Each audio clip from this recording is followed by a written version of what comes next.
Okay, let's get going. Today's guest is Pachter. Alan, you want to tell us a little bit about what you do and kind of what your credentials are for talking about mental health? Sure. I'm a licensed clinical social worker, practice here in Fairfax, Virginia. I have a private practice that's a solo practice. I've had that for about 2 years. And prior to that, I spent 20 years in a group practice where I was an owner for probably 15 of that. I work with individuals, adults, older teens, some younger teens. I do some couples work. I used to do more couples work. I may or may not start that again. Uh, Done some group work, all in an outpatient setting. I got my start, graduated my undergrad in '89 and started working in juvenile court here in a residential program here in Fairfax, not too far from where I am now. Did that for 4 years, got my master's in social work, moved on to working in a special ed school. It's a contract service school, so we got the kids that the county couldn't, the various counties weren't able to help out. So pretty specialized population there. Not as ill as you might think hearing about it. They were just regular kids that you probably couldn't pick out if you saw them in the grocery store. Did that for 4 years. Actually worked for a managed care mental health company for about 11 months, the shortest job I ever had. That was, it was very educational. It's if you have an insurance card on the back, it says behavioral health, call that number. That was me. So I was giving referrals to people all over the country and trying to help people get help. And got a look at the inside of managed care because I knew I was going to be doing that as a practitioner. So from there, I went to the private practice that I mentioned, where I was a co-owner for, I was there for 20 years. And that's where I got the bulk of my clinical experience working as a private practitioner. So had a lot of years, working in different settings with different kinds of kids and families. All the while, I've always played music. I've been in bands. I play bass on stage. I play enough guitar to do repair. Not fantastic at that.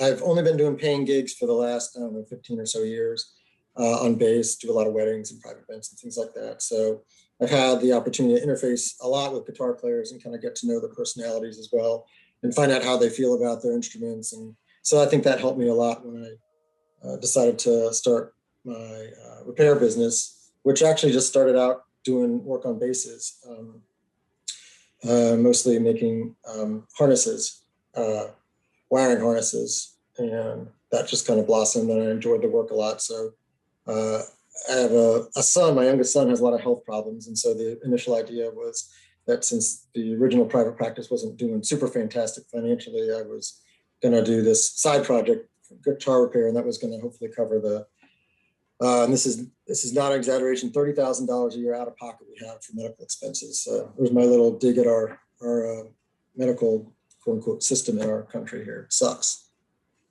But it did give me the opportunity to start the guitar repair business, and that's grown as kind of typically I dive pretty deep into most things that I do. And so that's kind of how that happened.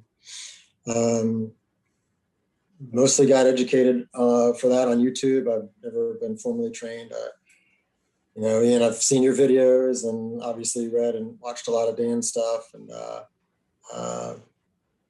it's grown a lot.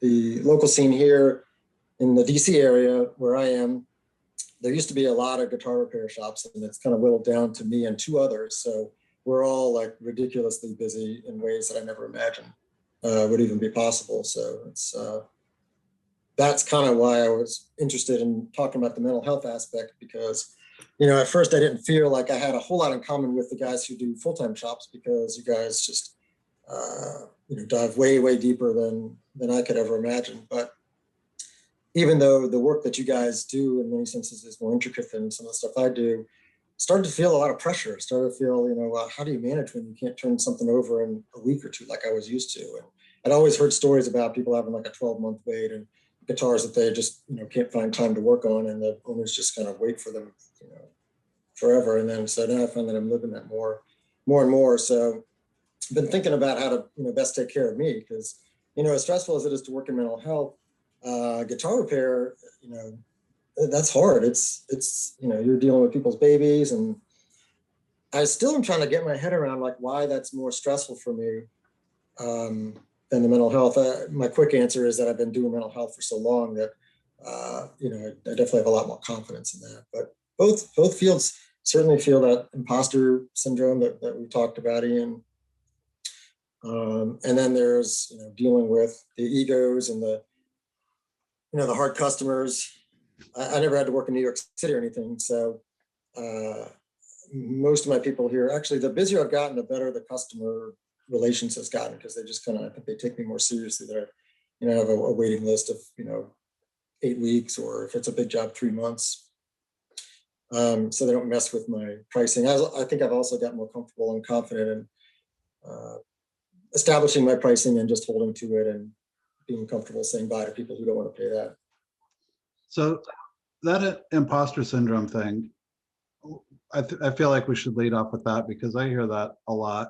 And it's something I didn't deal with very much when I was younger, because I was young, ignorant, and arrogant about everything. And I thought I was pretty amazing right off the bat. But I probably should have had imposter syndrome.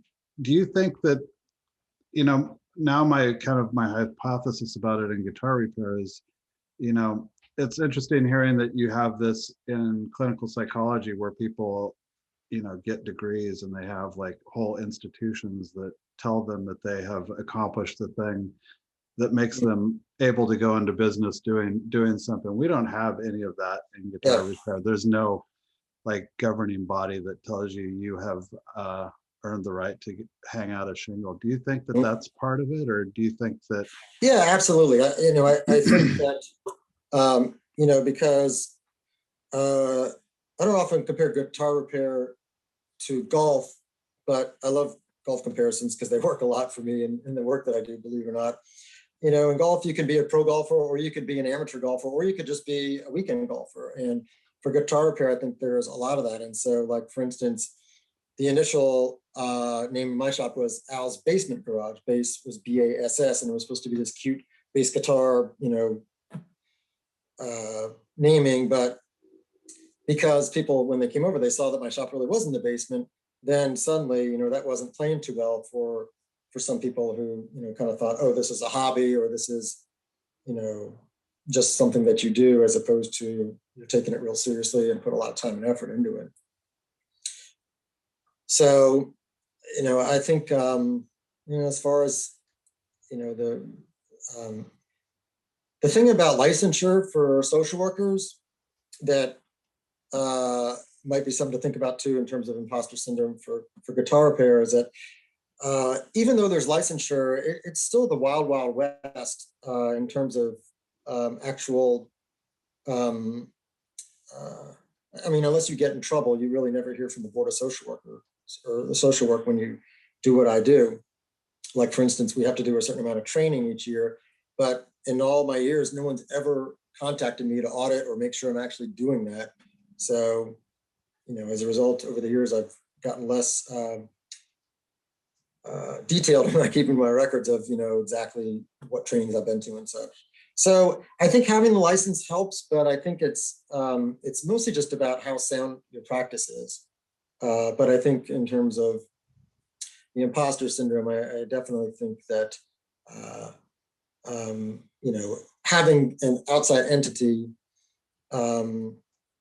say that we have granted not just your degree from college, but we, as this group of people who do what you want to do, say that you're good enough to be one of us. That definitely helps a lot. I don't know how luthiers would do that. I guess I've read some about some organizations, but Yeah, I think there have been maybe a couple half-hearted attempts at it. It's just, the thing is it covers so much ground. Like, right. you would have to have, like, acoustic, electric, vintage, modern. Like, it would have to really be to be something of value, it would have to, I think it just would be too varied to Mhm. say.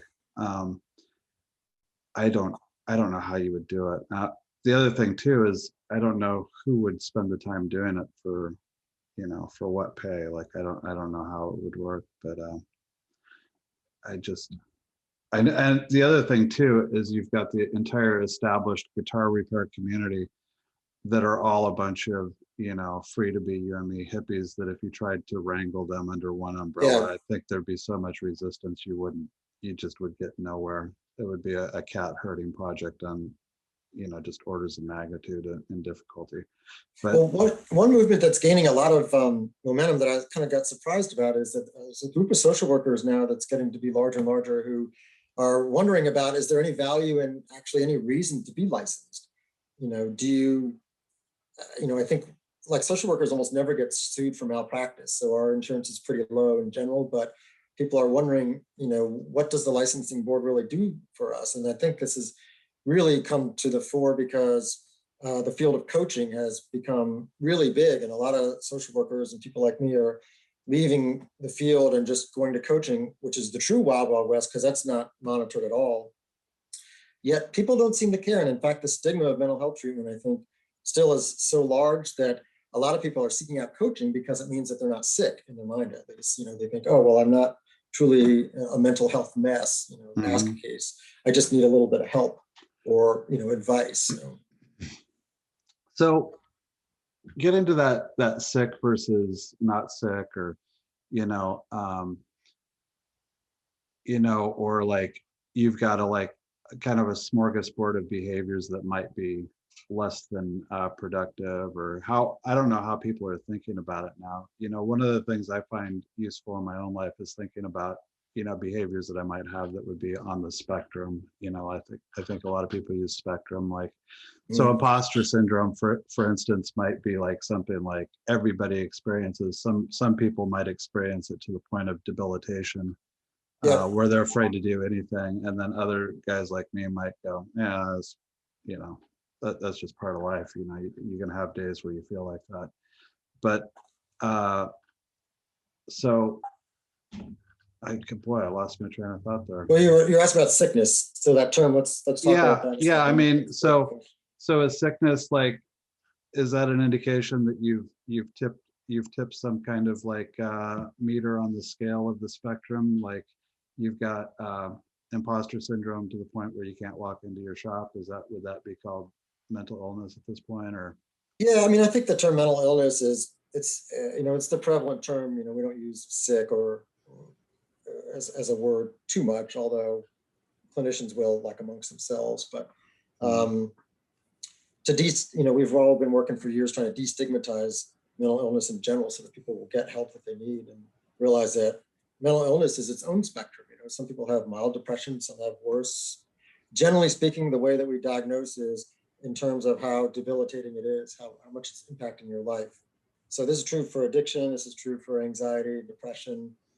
So you can imagine there's a lot of people out there who have quote unquote mental illness, or even without the quotes, who have mild depression, but it's affecting them. Alcohol, I think, is, to me, it's always been the most fascinating topic for that reason, because like defining where that line is between, for instance, heavy drinking and alcoholism, that's murky. There's no blood test for alcoholism. So we just define it.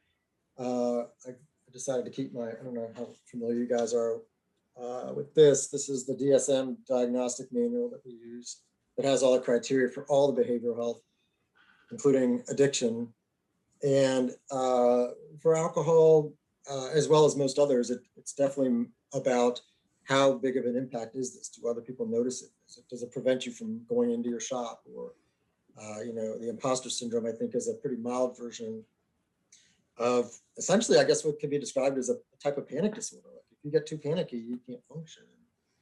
Yeah, I think that sounds incredibly germane. I know I talk to people, part of what's happening with kind of having this community as I talk to people, and I hear that a lot, and I experience it myself. Like I have projects where I have to be in the right frame of mind in order to tackle them. And if I'm not, then I'm gonna have problems.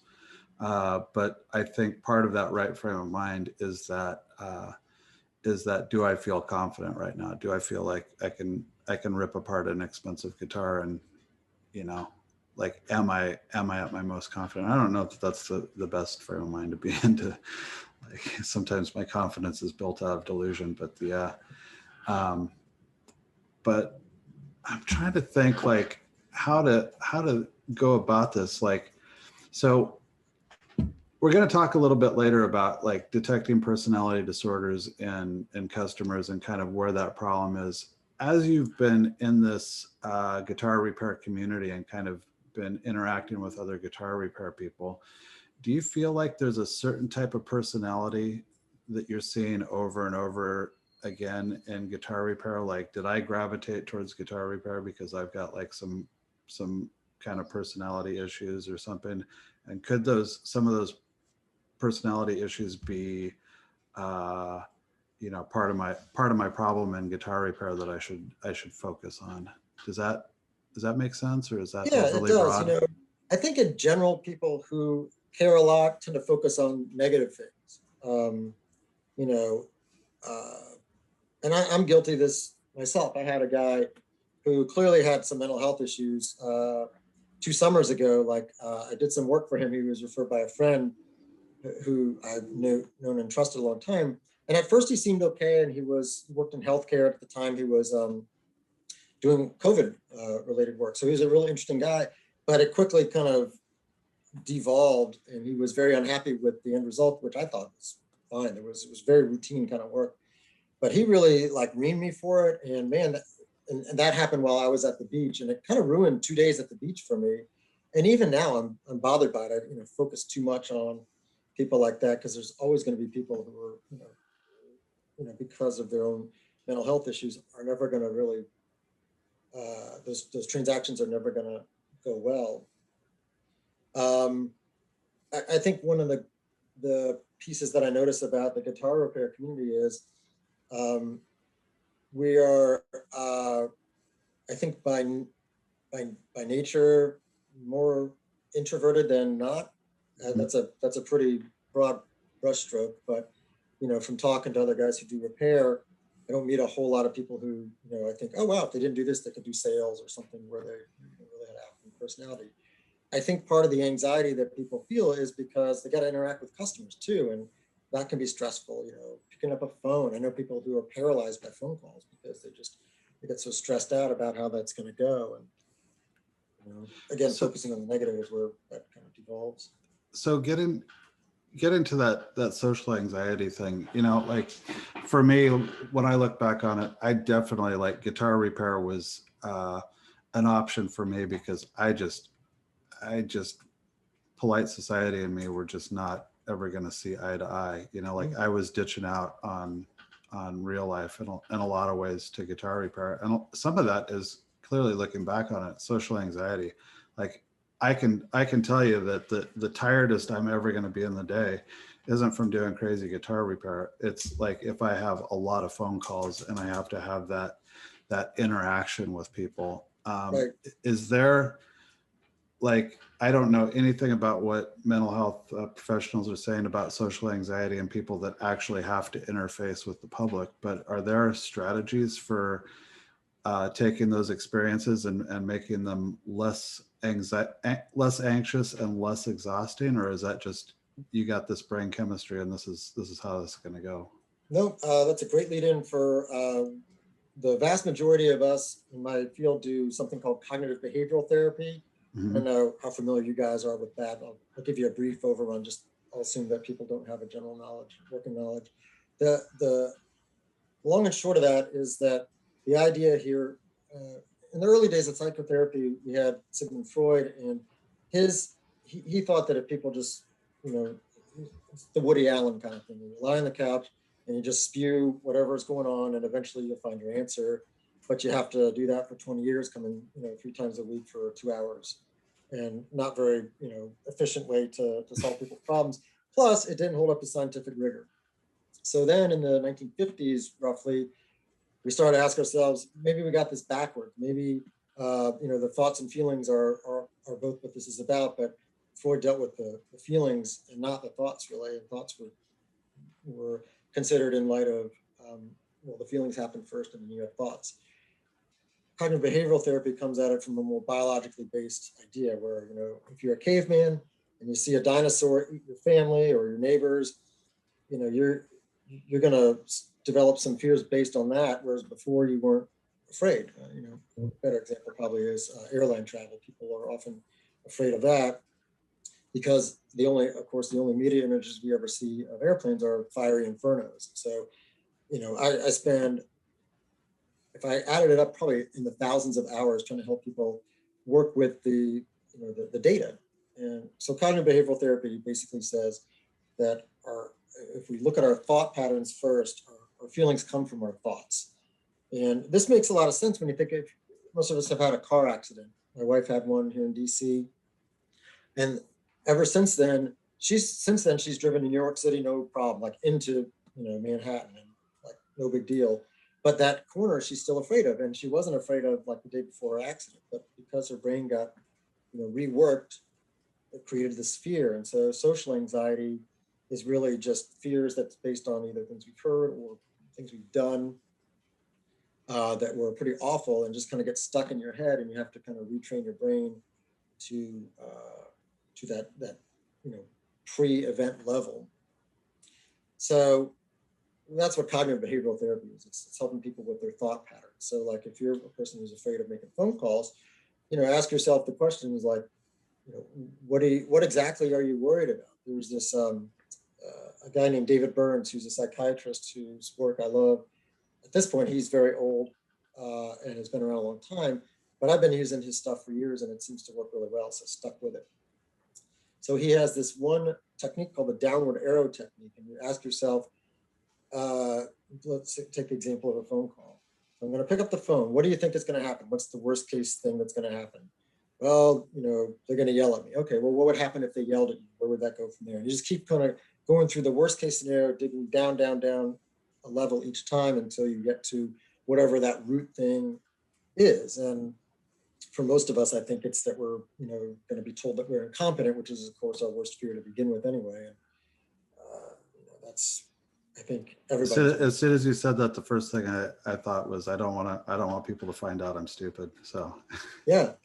That's my biggest fear, is they're gonna suss it out almost immediately from something coming out of my mouth that is stupid. So well, I'm a big believer that we all need to do better at focusing on the things that we do well and the big picture. My wife is really good at this, actually. When I'm down about something, something's not going well in the shop, and she takes that as an opportunity to kind of go over like the whole 8-year odyssey.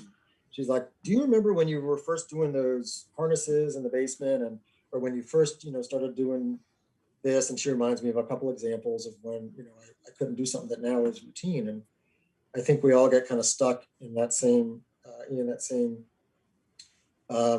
concern space of, they're going to find out I'm no good, or they're going to learn, something you put on I guess Instagram a couple of days ago. We're all going to make mistakes. We're all going to screw stuff up. Eventually you're going to snap the head off that Martin, or whatever the case may be. Accepting that, but also thinking about, well, how often does that really happen? And I think most of us are paralyzed by that worst case scenario. That's what that downward arrow technique is really about, is helping us realize how infrequently that really happens. Yeah, it's interesting. The thing that strikes me now as I get older, and I don't know if this is, testosterone finally dissipating a little bit in old age, but one of the things that I constantly was fighting was my nothing is ever good enough kind of mentality, which, as a young fellow, that drove me, that really drove me. Like I have accomplishments behind me that are based on nothing ever being good enough. But at some point, like with everything, if that becomes out of balance, that becomes debilitating, and that's what I find I'm fighting now, is kind of like this kind of echo of that young man's ambition kind of thing coursing through my noodle there. I don't know if is that a thing? Like, Mhm. like that constant dissatisfaction that should, I mean, some of that's healthy, it seems like, right? Like Yeah. if we're, you know, if we were all satisfied all the time, we'd, you know, still have the psychology we left high school with, I would imagine. But Yeah, with all your experience with finish repair, you can certainly relate to artists. I end up with a fair amount of artists and creative people who come in for help. And one thing that artists really struggle with is how to figure out when the hell that painting was really done. uh And I don't do art at all, so I had to kind of think about how I could relate to that. But that at some point, all the eventually I go back to a museum of art when it's a little bit safer. But that's one of the things I think about when I look at these paintings. Is like, wow, at some point they had to decide that's the last stroke. And when I hear stories and talk to people, sometimes they just say, I got tired of staring at it, and it just, or the customer needed their work done. And so it's how stories of how unscientific it is as a process to figure out when are you done. I mean, this is part of why I like doing finish repair also, but it's like the least efficient way to make money in a shop for me, because there's always something more I could do. And yeah, it's I'll tell you what, man, there's I've really I mean, finish repair is a great way to get in touch with your own psychology, because that, how do you tell when it's done? It's also, I've found it's a really great way to find out how capable my brain is of self-deception too, because there was plenty of times where I got done with something one day and I'd been staring at it for so long that, you know, my brain, you know, will alternate between nothing is ever good enough and I'm the second coming of Jesus Christ genius, you know, like, and I will get done with something and think I hit it out of the park, and then walk in the next day and go, oh my God, this looks like a 5-year-old did it. Like, so I don't know why, I don't know where I was going with that, but well, self-deception, you go know, ahead. there has to be like some kind of balance between, uh, you know, self-satisfaction and self-deception and all that kind of stuff, right? I mean, how Yeah, I how mean, how would you get to that other than having somebody around to give you a reality check, I suppose? But the way that I do it is I kind of imagine the customer, and yeah, this is hard to do if I don't know them so well. But and I know we're getting some questions. We can get to those in a yeah, minute. But what I do is I say, well, what I know with this customer, and that's one benefit I have coming into this with the mental health background. I can assess pretty quickly like what kind of person this is, and in terms of temperament. Sometimes I'm wrong, but it usually works pretty well. I think what are they expecting? What was their conversation like when they brought it in? And I find that as long as I do a good job managing their expectations and saying, well, first of all, it's not going to look brand new. Second of all, it's going to look way better than it looks now. And here's my price because it takes X amount of hours, and let them decide rather than me. I used to sell stuff to people more, and now I'm like wanting them to really own that decision. So getting outside of my own head helps me when I'm finishing. Like this morning, I was finishing something up, and I was like, you know what? They're going to be really happy with this because it was totally broken before, and it's the area of the guitar. It's on the underside. It's not front and center. It fits with the overall mojo of the guitar. Just kind of getting out of, is it perfect enough? How is it shiny enough? Or is there any pitting or whatever in the finish? Especially if I take a look at a distance, 1, 2, 3, 6 feet, that kind of thing. yeah, Should we get? I know Ted had a question. I forgot what it yeah. was. Uh, Oh, premise, exhaustion. He was asking about. yeah, like that's a good point, because you know we all see, you know, see through the eye, you know, the eyes of whatever kind of frame of mind we're in, and That question reminds me when I was an undergrad, I learned after my second year to not tell people that I was a psychology major because it freaked people out and they thought I was reading their mind or trying uh, to. Uh, and what I also learned is why psychology is considered a soft science, because a lot of the research just kind of shows what we already know. And that question, I think, is a really great, reminder that, some stuff we don't need research to tell us, exhaustion absolutely has a lot to do with all of this. If you're, that's that. I used to do a lot of my work at night. I know a lot of you guys work 7 days a week and 50, 60 hours from what I can gather, like really, really long weeks. Between the two jobs and when I was doing more gigging, that was pretty exhausting too. I would come and I try to do some work, after 9 o'clock, like 9 to midnight. And Eddie Pachter did this also for a long time. And I realized I was getting nothing done. It wasn't, it was better off just breaking, coming at it fresh. My efficiency was terrible. My marriage wasn't, in nearly as good a shape. My relationship with my kids.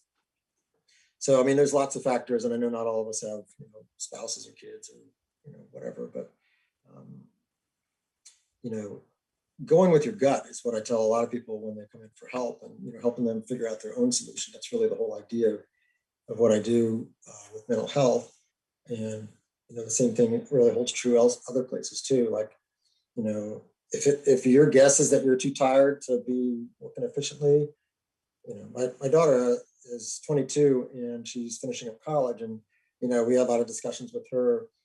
She's an engineering student, so she's got a shitload more work than I ever had as a psych major. And there were times when she stayed up all night and studied, and it helped her. And there was times when she stayed up all night and she did it because her conscience said you need to work hard, and she was a basket case for the actual test, and end result wasn't any better than if she had just gotten some sleep. So pay attention to your bodies. Make sure you drink water. Make sure you're taking breaks. Yeah, and like the being honest with yourself, and knowing your limits. Like, we have a lot of people that are owner operator guitar repair shop guys, and it's really easy to get, like, one of the things that happened to me was I opened my doors and I was instantly busy. And I took that as, I've got this great business model because I'm instantly busy. So, and looking back on it, I was instantly busy because nobody else wanted to serve that community with this, kind of ridiculous business model. And so there was nobody there doing it because, everybody was smarter than me. But immediately I took that to be like, this is a great business model. Let's expand, like, let's move into a larger space. Let's hire a couple guys. That turns out I'm not very good at any of that naturally. And it took me a while to figure that out, that was a limitation, that I just didn't have endless energy for, 1,000 different directions. Is that a common thing that you get in your guys, in people, is just like they've just loaded their life down with too many different directions? Or Yep. And also just not knowing where their strengths are. What you mentioned is really true for all of us, especially if you're running a solo shop of any kind. Like, both my main shops right now are solo shops. My wife has an accounting degree, so she's really good with that end. So luckily I have that, to fall back on to help me with the business stuff. But she's, she works in a business, and they have a business model, and it's, it's pro all the way. Where it's like 50 people in her company, so it's pretty small, but still they have lots of meetings about their business model. And so I've always thought, as a business owner, also prior to even opening the shop, I knew the importance of having a business model. And a lot of, I think, having a successful business model is knowing what you're good at and knowing what you're not. The old Clint Eastwood quote, a man's got to know his limitations. I think about that almost every day. What am I good at? What am I not good at? And that determines where who I need to call to get help. That's how you and I got to know each other, because I couldn't do what I was doing on my own. So have you so speaking of business models, you work out of your house, correct? Yeah. And have you ever crunched the numbers on, like, putting together a brick and mortar store, or have you ever? Yeah, it's too expensive. I mean, people ask me that a lot, especially when I say how busy I am. They're like, well, you should hire somebody and get a shop. And I was like, well, that would turn the whole thing into like a break-even business. It's there's a very, very fine margin here. Right? Yeah. I've talked to a couple of people that went brick and mortar and then reduced back into their garage, and it seems to be like, what got me about brick and mortar is all the things that you don't think about. in terms, I mean, you're gonna have internet at the shop, right? You gotta have internet, you gotta have electricity, you gotta have, in a lot of places, you gotta pay for garbage service. Yeah. Like it's hard. It's really hard to do it. Well, I'll And give you a quick idea of how hard that is around here. I have an office space for my private practice. It's and my shop actually is a larger room than that. My office space is like 8 by 10 at the most, and it's $500 a month there, and that's just for the rent, and then we got utilities on that. And I had to think long and hard about, am I going to be able to afford 500 a month? That seemed like a lot. As far as the shop goes, I would have to find something for like a quarter of that to make it even worth thinking about. But as you guys know, my current shop is 10 by 20 and it's jam packed. Like there's a lot of stuff I can't have. I would love to have like a neck jig here, but I just don't have the space. So like when you're thinking of a business model, thinking about, what you're trying to do and what you can afford, and make sure like, don't, I mean, there's a reason why 2 of the 3 shops that are still doing is, if what I'm doing is full spectrum, it's not truly full spectrum, but it's pretty close. 2 of the 3 that are still operating and doing well are operated in homes. There's only 1 brick and mortar left that does all this. really quickly, Paris Pat, I'm not sure if I'm doing that right. He says also matching expectations with customer versus matching your personal expectation. That's a big one right there, isn't it? Like, do you find that I wind up thinking about this all the time, like that, it's a terrible business model to add value to things that you don't see any kind of financial return on, right? Like if you're taking your frets to a mirror polish and you're adding extra time to it and you're not seeing any money for that extra time, I mean, that's just kind of a recipe for disaster. And it's something I see over and over and over again in this business. And I think it has something to do with that imposter syndrome. Mm-hmm. Like people feel like, oh, I get to work on guitars. I'm working in the toy store, so I should really, suffer for it or something. Do you see a lot of that kind of almost like guitar messiah complex or something? And is that even a accurate way of thinking about it? Or I think so. Ask the question again. I got lost in thinking about something. Yeah, I started to ramble. So I see people add time to jobs that they're not getting paid for, like okay, like after they've started the job. Yeah, or just like it's really easy to get lost in something and you think like I would really like to take this to the next level, but I'm not getting paid for it. But what I hear a lot is the guitar deserved it. Like I'm just like, I mean, I kind of thought that way a little bit when I was younger, but it drives me crazy now. But I think I don't know when Paris said this, matching expectations, customer expectations with your own expectations, like I feel like, something goes out into the world, it represents me, like I got pride in it. Like a lot of times I'll take things past what the customer is expecting, what they're paying for out of personal pride. Terrible business decision, and almost to the point where it seems like something that should count as pathology, because ultimately if I was really needed the income to survive, I would be driving myself probably into homelessness, I would think. Do you see that a lot? Or Yeah, I do. When earlier, I used to really think, I thought of my business model initially as I wanted to create like a boutique experience for people where they really, came in and felt pampered. I do lots of photos and texting with people, so they have to wait a while to hear from me. But when I get to their work, they're going to hear from me a lot. Here's a photo, here's the progress. And guys, and females too, I got a lot of female customers. They love the photos. They feel like it's the personal touch, and also they kind of like watching, the process. But to get to that question, there are times when I, have done things extra for people and thought, wow, that was way too much extra. Now there are times if there's a new technique I want to practice, I might, do some extra there. And so they're not paying for it. And it's just an opportunity for me to try something new. I'll do that, assuming it's not, going to mess up their instrument. It's, something simple typically. But, thinking about that question of customer expectation versus my personal expectation, that's a really great question in terms of the business model too, because, one thing that floored me was like, I expected, this is the, my own personal narcissism. I expected lots of adulation for how much better I did on a job. And this looks so awesome, because I spent an extra hour or two on it. And 9 times out of 10, they're like, yeah, that's really good. And then what they focus on is something completely different than that. Like, oh, it plays so much better, or it sounds better, or, something other than that little, half of a penny sized ding that I took out for them, and now it looks awesome, and it's on the bottom of the guitar, and they never even knew it was there, and that kind of thing. So, Yeah, that is a tough lesson to learn. That doing solids without, yeah, it drives me crazy.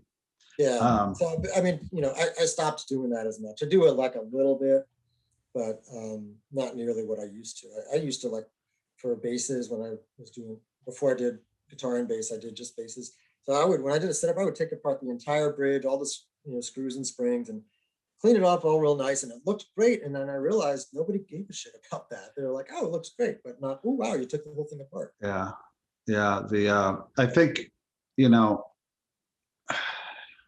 I don't know. I don't want to cast too wide a net, but that looking for the adulation thing for me, like it definitely was. I mean, there's some real reasons why I'm looking for that, and boy, it's a terrible thing to try to have, and keep your head above water financially when you know you're looking to do, be everybody's friend and get their praise. I have a point of pride is I've gotten lots and lots of reviews at this point. Not as many as a lot of you guys out there, but I've yet to get anything under the 5-star review. That's really exciting to me. I love that, but I have to kind of acknowledge that, that's not the healthiest thing, that I'm so into the 5-star reviews. Mhm. Because at the, I don't know that it matters that much. I mean, I think having reviews matters, but as long as it's not like, if I averaged 4 stars, that would not be great. But if I had a couple 4 or 3 in there. Yeah. Do you think that, like, when you finally do get your 4-star review, it's going to potentially send you into an emotional tailspin for having that much? That's a running joke at my house with my wife and I. She's like, it's going to happen. I was like, I know, and I'm enjoying this time. I've already surpassed. I thought I was going to get one long ago. So I think the truth is it's going to bug me, but I actually have a few bad ratings on my therapy. I had somebody was so pissed off at me that they started a Yelp page for my practice and left me a crappy review. And then since then I've gotten a few, but I'm thinking, I think I've done like 70,000 sessions at this point. Mhm. And like, that's what I have to kind of remember, that as much as that bugs me, that's out there, I have to trust the people who are looking at my website and other, there's a couple Google reviews for my practice also, but not many, that they'll, consider the whole thing. And, if they're stuck on that one bad review, then I probably don't want them Yeah. Yeah. I think, I don't know. I don't like the review thing. I think, I mean, I think it's helpful in some regards. I won't look at Yelp. Like, in order to, like, go out to eat, I never look at Yelp. Yeah. Matter of fact, I'm not looking at reviews anymore, pretty much because I kind of know how they work, like, and I know how they work. Like, if I was ever tempted to write a review, it would be because I had a bad experience and I wanted to vent. Like, Right. I think it skews towards that a little bit. Or if I was the friend of a shop and I wanted to, give them a nice review. Mm-hmm. None of that winds up being accurate, and it's not going to tell you whether or not you're going to get salmonella going out to eat. So, Right. We got together to consult on an equity set, and one of the things I wanted to talk about is, I think you did a really good job of guarding your psychology to learn a new technique. We got together to talk about doing an equity set, and you had a really good plan for attacking that. I think, part of this, guitar repair is always going to be on the job training. I don't care if you went to Red Wing, I don't care if you got a good apprenticeship, you worked in a shop for 5 years, you worked in a shop for 10 years. I'm still learning, like it's just part of it. And I've still got to tackle stuff I've never done before. And you're tackling that. And tell me how you came to the decision to get to that. And what were some of the things that you were thinking about to protect your business and protect your psychology when you decided you wanted to learn how to do a neck reset? Sure. So I'll give the guys a bit of background real quick. I've never done a neck reset before, and I've done a lot of work on acoustic guitars, but it's definitely not the bulk of my business. And so obviously with neck resets, for a while I just avoided them, and I was like, well, I should learn to do this. But the issue really is the only neck resets I'm going to do are going to be on valuable guitars that are worth, that cost and expense. And so I had a guy come in and he said, hey, it's a very touching story. So if I get a little choked up, excuse me, but his college buddy said, or his college buddy died and left him the wife of the buddy left him this guitar, and it's a Martin. I don't even remember what kind it is, but he said, I don't really have any money invested in this because it was gifted to me. So I want to put whatever money is necessary to get it playing really well. And he's a decent guitar player from what I can tell. I've never heard him play, but clearly this guitar meant a lot to him. And so immediately my heart wanted to take that and really, give him what he was looking for. And so I had I guess a temporary lapse of sanity on my end and said yes. So he says, yeah, I want the neck reset. I want new frets. I want a new saddle and a new nut. And I said, great. Immediately I'm thinking, what's my bailout here? If I can't get this done, he seems like a really nice guy. He actually knows a neighbor of mine, they're buddies. And so he came to me with a lot of, kind of good energy.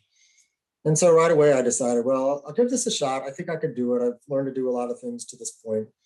I know I can't do it by myself. So I've watched lots of videos and read about them. So I kind of knew generally what I was into. And then Ian, you kind of filled me in on the rest, that it takes at least 10 before you can make any money at it. For me, it's going to take a lot more. And plus it's just a ridiculous amount of hours. So my mindset was, I'm going to just, I'll get with Ian, basically hire you as a consultant to help me through this. And that's worked out great. I got to a certain point. I learned stuff from you that I never would have picked up elsewhere to do, like the carbon fiber rod for one. That was really, I never would have thought to do that. My bailout plan is there's a really great shop. It's all the way on the other side of the Beltway. It's like an hour from here, but they do great work. And I'm sure if I got to a point where I either couldn't or wasn't able to fit it in the schedule, they could finish what I started.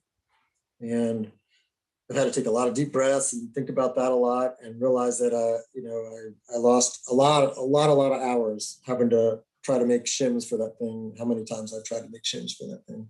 That's where I'm stuck now. I'm not, so I told the owner, and I kept him abreast of this. I knew the importance of that too, that if I keep the person, so people don't like surprises. That's the top of my business model personally, is no one wants a surprise, even if it's a $5 surprise. Let him know ahead of time. A couple of times I've gotten burned by doing $50 of work and saying, hey, it took extra time. How do you feel about this? Well, I didn't want to. So anyway, but your question, Ian, it's mostly just about, I'm going to take it up to Tacoma Park from here if I have to. And I probably would just give it back to the customer, keep me out of the loop at that point, and say, take it over here. They'll take care of you. They'll finish the job for you. They'll do great work. And I've had to get used to how that would feel for me. Obviously, as a therapist, I think a lot about feelings, and, would that feel like a loss or a defeat or, a failure? I mean, failures, I don't like to fail. And I decided it wouldn't. It would just feel like, part of the process. And this guy seems to understand that some jobs take a year. He brought it in November, so I'm 6 months in at this point. One of the things that I really liked about that was that you measured, like there's there's a certain amount of speculation that you have to do about how you're going to learn, like learn a new technique or learn a new procedure, or even for me, like dive into a project that has a lot of unknowns in it.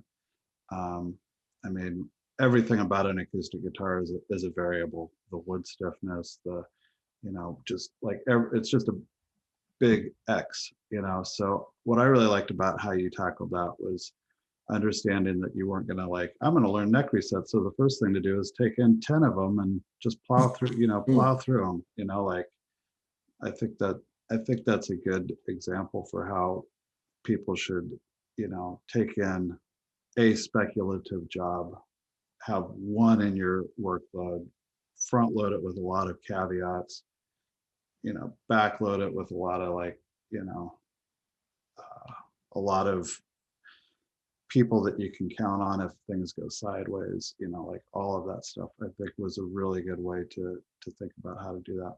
So we're gonna, Hey, can I say one more thing about that, yeah, John? Because there's another psychology piece there. I had to decide whether or not I was going to tell this customer that I've never done a neck reset, and I decided not to. I decided that actually, you don't know this, I'll tell you now, your reaction to my laying out this job was going to determine what I was going to do with that job. If you said, there's no way in hell you'll ever get this done, this is really a bad idea, don't do it, I would have stopped at that point. But because with your experience, you were able to say, yeah, you know, I think we can do this. In worst case, you know, you tell them you can't finish it. If you had told me you know, when we started talking about it, if you told me, I mean, you told me up front your plan that you had somebody in the hood that could take this on if you decided it wasn't for you. That was all I needed to green light that, like that you had that resource. I would have had a hard time saying yes to that if it was just like, because I mean, you've never done a neck reset before. I've never taught somebody how to do a neck reset over the internet before. So boy, Yeah. we're talking about double speculation there. Danny, how are you feeling about that information now? Very relevant to my interest. I'm teaching Danny how to do a neck reset over the internet too. Although he's getting there. How'd that go yesterday? I haven't touched it since. Okay, well we'll get to that afterwards. So I think that's a good place to break and quit thinking about like us the luthiers and start thinking about them, the customers, and what we see from them, and some strategies for dealing with customers. I mean, is playing guitar as an adult a personality disorder at this point? Have we decided that anybody that is still playing guitar as an adult has seriously got something going on? Or I think yes and no. I think you know, it depends on what they're looking for. I play with a lot of people who think they're way better than they are. And so yeah, delusion. Exactly. Only if they think they're going to make it. We got delusion. We got narcissism. We've got what I mean. What is what's kind of the smorgasbord of like known, like, I mean, narcissism right off the bat. I mean, you're dealing with, you know. Well, let me say a couple things about personality disorder, because I want to make sure we're kind of let's get it reeled in. Yeah, a little bit. So with you know, personality disorders, for anyone who watches any amount of TV that has to do with whack jobs and sickos and criminals, you know, a lot of terms get thrown around on TV and in movies that are just you know, not exactly accurate. So personality disorders essentially are also a spectrum disorder. You can have some traits, and we use that word a lot, traits. You know, in this book, it's full of traits. You know, randomly open up. This is anxiety disorder due to another medical condition. A, B, C, D, and E. So, like, if you have narcissistic personality disorder, you're in a bad way because that's a lot of traits. But a lot of people have narcissistic traits and they don't meet the full criteria for the disorder, yet they're still a pain in the ass. These people are the hardest to treat. I thought of an example to share real quick just to give you an idea. I've only actually treated a few people who truly meet the full criteria. So there was this one family that came in and the husband was clearly a narcissist, like textbook narcissist. And usually they don't even come in for therapy because, you know, narcissists are perfect and they don't need help. The other people are the ones who need the help. Can you run down some of the traits really quick? Like, I mean, that one stands out. Like it's everybody else, Yeah. statistically speaking, that's a tough one to get your head around. But, one thing I'm really terrible about is memorization. I knew I should have pulled this up ahead of time, but I'll talk while I'm looking up. Maybe when people are asking questions, I'll look it up. But essentially, grandiosity, feeling like they are like, the center of the universe, essentially, and that they feel like they're not well understood by other people because they're special and can't really be understood. So this guy he's doing this couples therapy with me and his wife, and they're on the verge of divorce, and his 2 teenage sons aren't speaking to him at all. One of them moved out to live with the grandma, and their family was falling apart. And the guy starts crying, and I'm thinking, thank God this guy is making some kind of breakthrough, and this family is going to survive. He's crying, and I'm supporting that, and his wife is quietly, sitting there wondering what's next. And I thought what he was going to say was, I'm so sorry. This is really, I see what you're saying. And he starts talking, and he's crying for himself about how awful this has been for him and how terrible it's, and when he said that, I was like, we're done. In my head, I didn't say it out loud, but, I knew that there was just not going to be any hope and they were going to divorce, and they did. But, that guy, again, my textbook narcissist, so full of himself. Guitarists, a lot of them and musicians in general can be this way too. Just really center the universe and self-centered. The thing that I look out for is how much are they deferring to my expertise. I get a lot of people who don't know the difference between being a good guitar player and knowing how to fix their instrument. And so that's really what I pay attention to first is, you could be a virtuoso. And I get a lot of guys who are really good guitarists, but they'll say, yeah, but I don't know anything about working on this. But then others are like, it's not, the intonation's off. I think you need to turn the truss rod or something like that. Things that don't really add up. So the inability to really kind of know oneself is kind of the crux of narcissism, in my view, at least. And so when that person starts showing signs that they don't really know themselves or don't see really objectively where they fit into the universe, that they see themselves as larger than they are, or better, or certainly more knowledgeable. That's a big one. Yeah, I mean, we all get those emails where people start off with sentences that give you pause, like I could do this myself, but I just don't have time, or stuff like that is like. Oh, my favorite is, I used to work in a shop and I used to do repair, and I was like, well, then what are you doing here, man? Yeah, what yeah, it does seem to make more the people that will pre-diagnose for you too. Grace just brought that up. It just needs a neck reset. The pre-diagnosis. Boy, I had to catch myself doing that. It's interesting, like being on this side of the transaction has given me a lot of empathy for auto mechanics that I had to deal with me in the past, where I would go on, yeah, it's probably the fan belt, like what does that even bring to the that last comment was not to interrupt you, sorry, Ian, but that last comment I think really brings up a good point too. The should only take 30 minutes. One thing that I find that is really great with narcissists, you got to set limits and boundaries. And it's, even though that word boundaries is so beat to death in my field, it really does hold true. So one of the ways that I do that is, I adamantly drive home points that other people just probably get sick of hearing. And one of those is, like, I get a lot of people saying, oh, it's going to only take you 10 minutes. I get that all the time. And I emphasize with a real serious face, there is nothing in guitar work that takes 10 minutes. It's all much more time consuming. Yeah. And that kind of sets the stage for them, that they know, that I'm not going to be mushy about this. And also that my time has great value.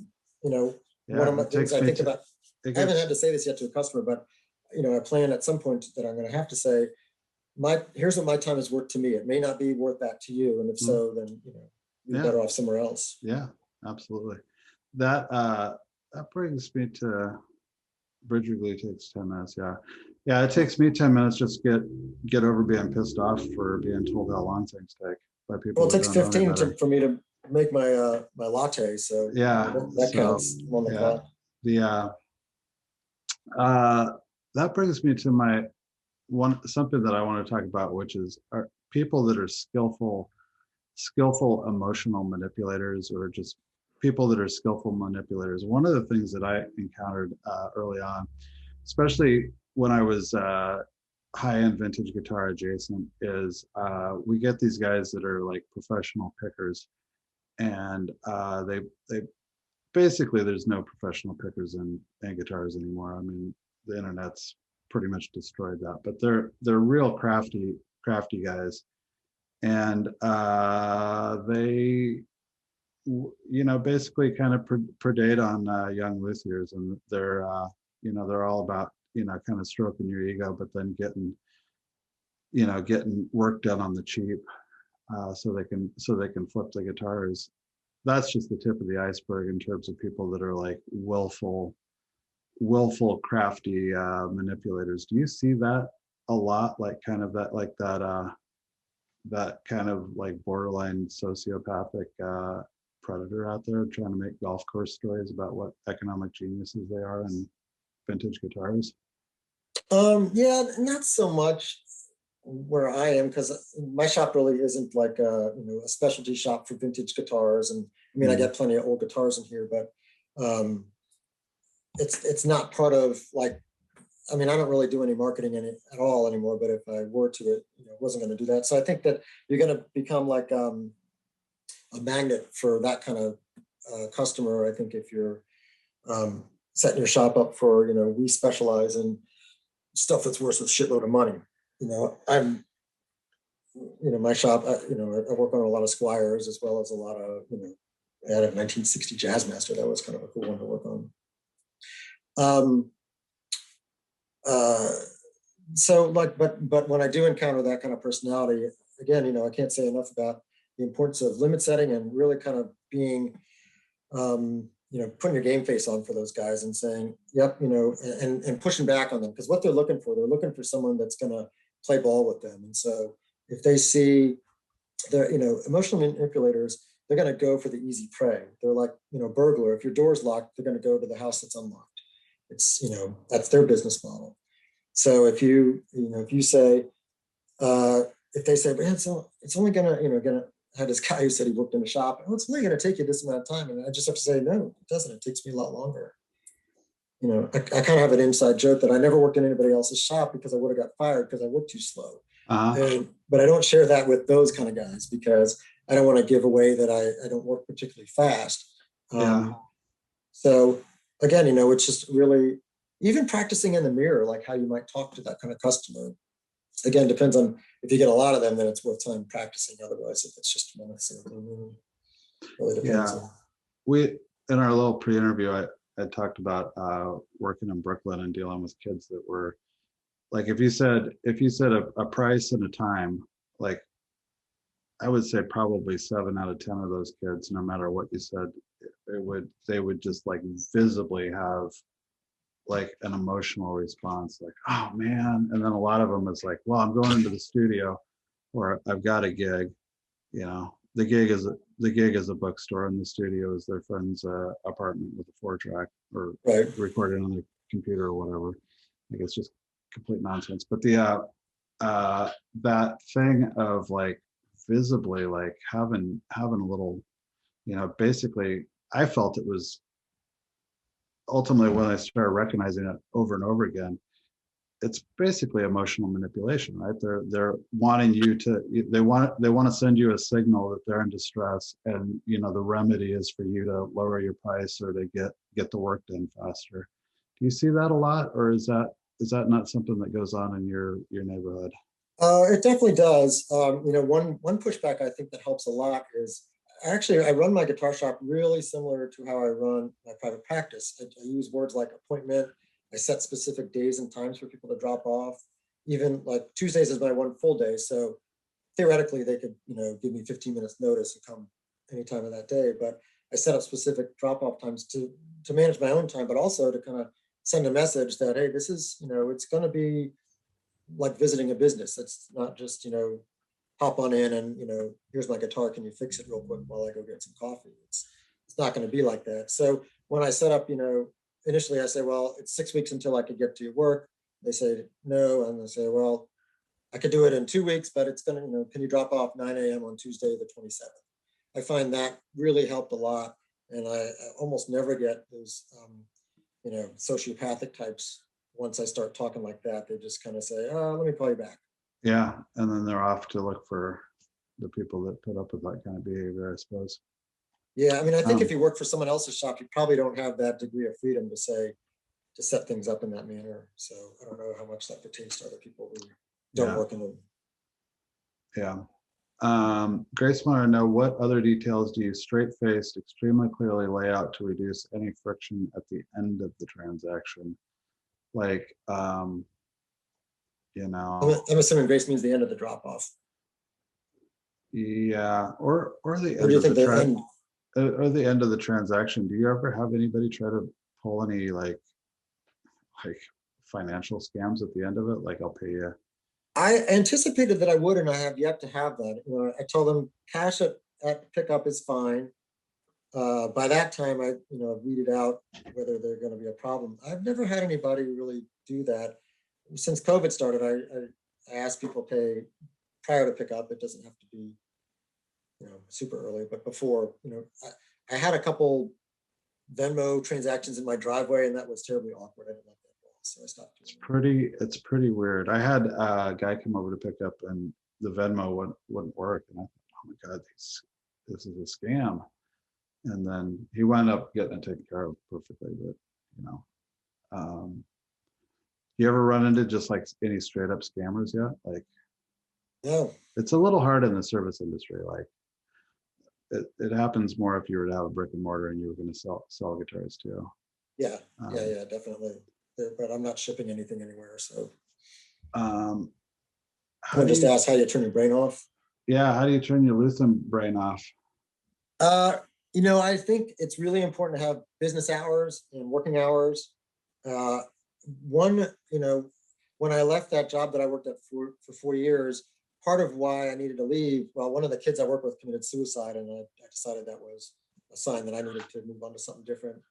But in addition to that, I decided that I would finish at 4 every day because it was like school hours, but I found it often at 9 at night, I was still thinking about, work, and I felt like I wasn't really ever leaving work.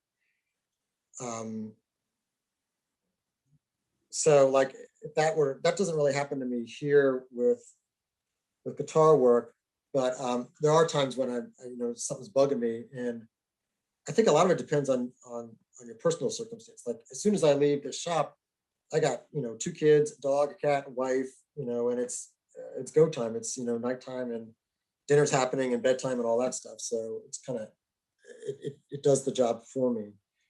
On quieter nights, it's a more mindful experience of telling myself, okay, I got to go and do something to try to quiet my mind. Deep breathing, as much as that's talked about in terms of mindfulness and decreasing anxiety, I can't say enough about that. Your heartbeat cannot exceed a certain amount if you're breathing deeply. If you've ever, you're a runner, if you've ever tried to breathe super deeply while you're running, your body just won't do that. You have to breathe differently. And you can feel your heart rate. If you guys are watching now and just take a deep breath, you can feel your heart rate slow down. So that's a really great way to help your mind out, because your mind will take your cue from your body. Little stuff like taking a walk, exercise, I think is marvelous. Something that, as I get older, my back is not what it used to be, and I got to watch that stuff more and more. So the physical end plays a role, but turning your mind off, taking time off too. I know a lot of guys working 7 days a week. Yeah, that's 7 days a week thing. I don't know. What about? I'm going to mispronounce this. Perseveration of projects that don't go well. Like, you ever have that thing where you're laying in bed and you just keep thinking about it like that? Yeah. Yeah. When I catch myself doing that, I've had, actually, I don't have a whole lot of conflicts with my own family, but on the times that I've had, that stuff keeps me up for like hours, just Yeah. because it's really stressful for me. We're not a conflict kind of family, and so we don't really have like a model for that. My wife's family is better at, they're Italian, and so they have blowups, and then they're, everything's fine. Which is, I'm Jewish, and so like I don't relate to that at all. We're all passive aggressive and carry grudges for lifetime. So. Yeah, you take that shit I to the grave. Well, it's got to be a deliberate process. If I'm up, an hour past my bedtime, still thinking, I got to say, all right, it's time to quit. It's time to just start focusing on how can I get myself to sleep. And all these problems will be there in the morning. And as simple as that sounds, just reminding ourselves of that definitely helps me. Mm-hmm. None of this is going anywhere. There is no use. This is not time well spent right now. I got to get some sleep. I'm exhausted. And again, it doesn't help to think about this. I will say that doesn't always work for me, but at least it gets me in the right direction. Yeah, I think there's, there's only so, we can kind of like whip our brains into shape a little bit, but at the end of the day, there's probably some serious biological reasons for the brain trying to like, I always thought that kind of like overthinking of it was so that you hopefully would take a lesson away from it, so that, so that you didn't have to do it again. For me, it's like, not biting off, crazy projects anymore, stuff like that. Well, it's hard because I think, the people who do really, really great work will, they get rewarded for that unhealthy streak of being obsessive about stuff. Mm-hmm. And so like, if your product is awesome and people love it, yet it drove you nuts and took years off your life as you're worrying about it, that reinforcing piece really, you have to be careful about that. Yeah, it is. The thing is I've gotten accolades for stuff I was totally dissatisfied with, and that I think it has its own problems too. It's like, I think in a lot of ways like that kids getting praise for participation trophy kind of stuff. Like, I think like it has. Well, like Ian, in that sense, I always tell people, look, if someone else is telling you that you did a great job, take a second and listen to them. Yeah. Like, don't blow that off, because, that's, that you're totally like missing an opportunity there to get better balance in your life. Yeah, I think so. I do that too, and I got to watch myself on that too. Yeah, I've never had a healthy relationship with any of that stuff, so. Does anybody have any more questions? We've gone a little long. Any other personality things that you can think of that we deal with in guitar repair that deserves some thoughts on strategies and like? I think because the narcissist, you can kind of hear in their voice and see in their face, that arrogance.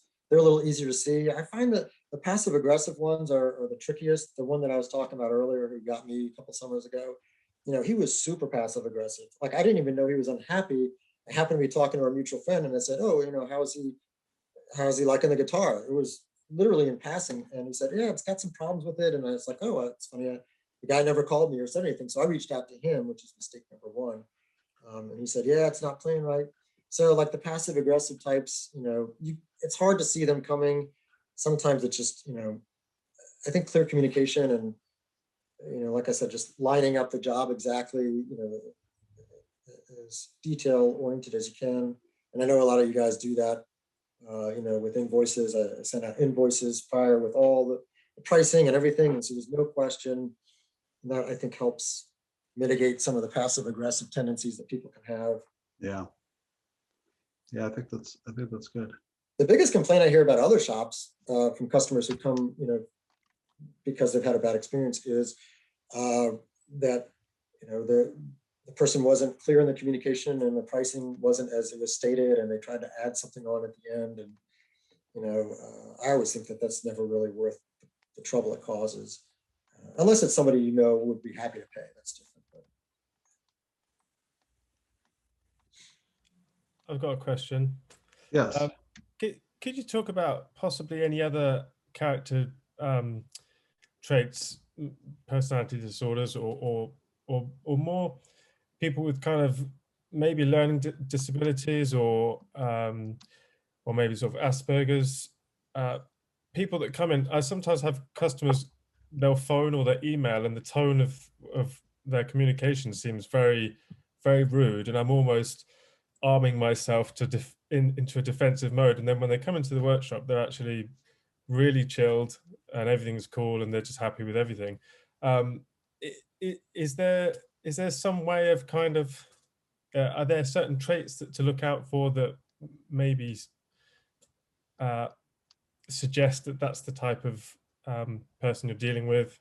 That's a really good question. Yeah, good question. So what you were saying about getting the email, I think brings up a really important piece, and that is, keeping in mind that texting has extremely limited, usable worth for us. I think No other than cues. scheduling. Emailing is good, I think, for getting details about a job, but and yeah, I'm over 50. I'm a phone guy when it comes to anything beyond a little bit, and there's nothing that beats a phone call to really kind of tell if this person is has a problem. For instance, Jonathan, you were just mentioning, and we were talking earlier about spectrum and autism. One really defining characteristic there is inability to reciprocate in conversation. So, conversations like a tennis match, you hit the ball my way and then we go back and forth. People with autism, especially high functioning autism, they don't reciprocate. So they want to talk about the things that are interesting to them. And so they also can be mistaken for people with OCD too, because they just perseverate on these details that nobody else cares about. Someone was asking about OCD too, certainly, if you get a customer who seems really, really focused, for instance, I had a guy, it turned out okay, but he was super focused on, his, he had some kind of Les Paul of some sort and it needed a ding repair in the headstock. It was totally cosmetic, but I could tell that, he was really wanting it to be brand new. So I went out of my way to say, this is not going to be brand new. Here's what it's going to cost. Here's how it's going to look at the end. And then I let him make the decision. I think that's a really critical piece with people who are OCD, because if they can own that transaction and the decision to do the transaction, then you're going to be a lot better off in the end.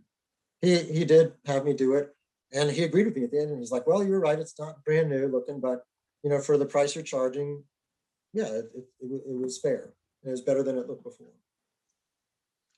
We have somebody also asked, they work in a brick and mortar where they're dealing with a lot of we're talking about when we talk about narcissism, it's a mental illness or a personality disorder. But when you're dealing with a brick and mortar where you're dealing with proper mental illness, probably people that in a perfect world would be institutionalized wandering the streets, that can be really delicate, right? I don't know if you have any guidance on that, or it seems like in a lot of circumstances calling the police it's just a recipe for more chaos.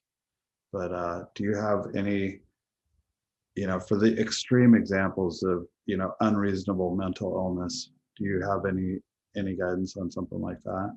Yeah, I do. I think a lot depends on the individual. So if you're working in a brick and mortar and you have an uncle who had schizophrenia, so you're somewhat familiar with mental illness, or you have some working knowledge of how to talk to people who are struggling with that, then you can engage in a conversation with them. But if your gut is saying, I don't know how to deal with this, and you have coworkers around you,